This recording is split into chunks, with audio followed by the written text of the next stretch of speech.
Welcome to this week's Matchup of the week! 2-0 Fraggle Wembley. Hold on.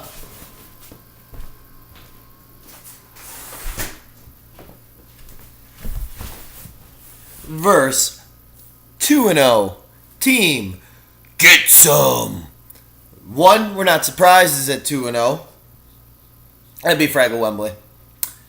And the other, we would all be very surprised to see at 2-0, which was Get Some.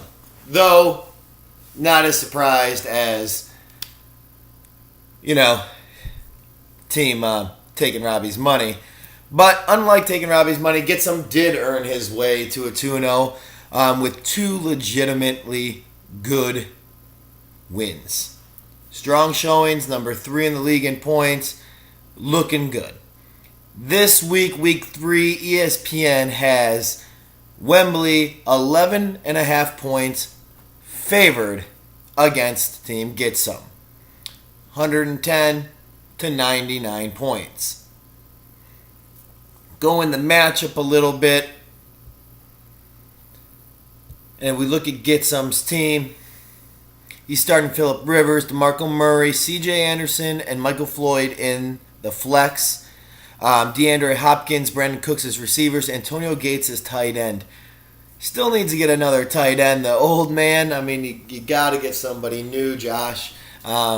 He's not going to have a year like your Tony Gonzalez. One suggestion I would probably make in earnest would be taking Frank Gore and putting him in for Michael Floyd. Though I can understand why you're not, mainly because of the defense of Buffalo has not been very good against the pass, which is unusual because, they're actually a very good pass defense. Normally, their secondary at least is very, very good. Maybe switching out, Vincent Jackson for Tampa Bay, going against Los Angeles, which I know they look good against Seattle, but Seattle's offense hasn't looked good at all. So I might be taking out Michael Floyd in this situation.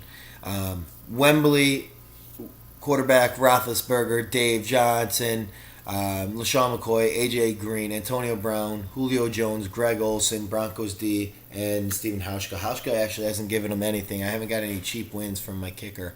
I actually have had to defend against 2 really big weeks by defenders and or defenses, which is unusual to escape through. My biggest issue right now is starting Kelvin Benjamin against Minnesota or A.J. Green against a strong Denver team. Plus, Denver is also my defense. So, that one's really questionable to me. Minnesota's defense is really good too. And then the third option would be Travis Benjamin for San Diego against Indy's defense. The positive about doing that is also Phillip Rivers for Get Some.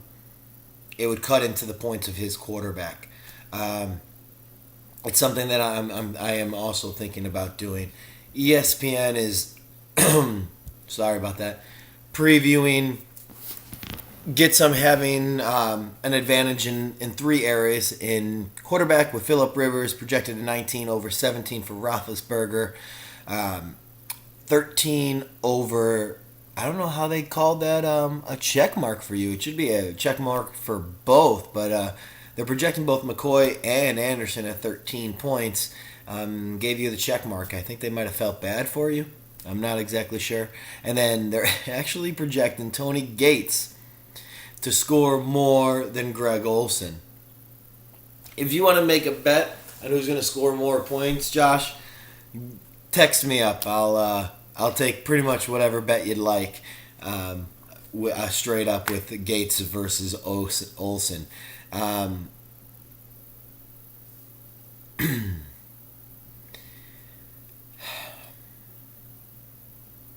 C.J. Anderson played out of his mind week 1. I think he's going to keep coming down to earth. Is he the number 3 fantasy back? Yes, right now. But is he the number 3 fantasy back going forward? I don't think so. He'll keep having solid but not spectacular years, spectacular games. I'm sure Simeon is going to be made by better defenses to have to beat them rather than C.J. Anderson. Marco Murray has been a bright spot, hence why your team is doing so well as the number 9 back right now. Surprised I am, but Tennessee's role fits him a little bit better. Like Dallas, he just didn't really fit Philly. DeAndre Hopkins looking great, but as great as he's looked, he really hasn't been putting up huge points. The number 8 receiver, don't get me wrong, but he really hasn't put up that huge numbers that I would have thought. And same thing with Brandon Cooks. He had that one humongous game, which has really skewed it. But as we know, Breeze likes to spread it around. I actually think that ESPN is pretty right on with his total number. I think it's going to be changed a little bit with who's scoring it. But I'm going to get some 95 points. Wembley, Roethlisberger, or Derek Carr. I'm not sure which one I'm starting yet. Projected around 17. I'm thinking about more of that 20 area for either of them. It's going to be a little bit hard going through the season. I didn't think Roethlisberger I would have been able to pick up, so I figured Derek Carr was going to be my starter most of the season. David Johnson, McCoy, both facing relatively easy run defenses. Arizona actually is not the best run defense, so for those thinking Arizona's a great defense, they are, just not against the run. Together, they're going to put about 35 points up. A.J. Green or one of the Benjamins, Antonio Brown, Julio Jones. These guys, I got with a little bit last week. I don't think I'm going to get away with it again this week, mainly because of a lot of the hard matchups. So they're going to have to in this one. The number 1 tight end right now is Greg Olsen. They're slating him for only 8. That's saying that he's not going to score a touchdown because it's more than 20 yards.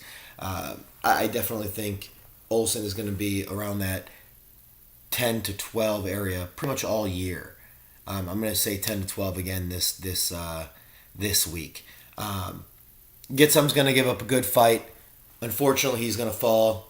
Wembley will go to 3-0. I'll get some will fall to 2-1.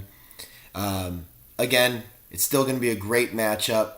Wembley is going to put up about 105 to 115 points. Get some is going to be in that 95 to 105 range. And you can still say, hey. No, I guess. There's not going to be anything. I mean, moral victories, I don't know if they count in fantasy football. I don't think Liz really cares about moral victories. She's caring about being 2-0 against the 2 shittiest teams in the league so far. Anyhow, Josh, I'm going to come for you. I'm going to get you. I have some hard decisions to make going into this week here. I'm not sure exactly what I'm going to do. Whatever I do, you know it's going to work because I'm the guru. And your team gets some. The team that just blows it when you have the best one.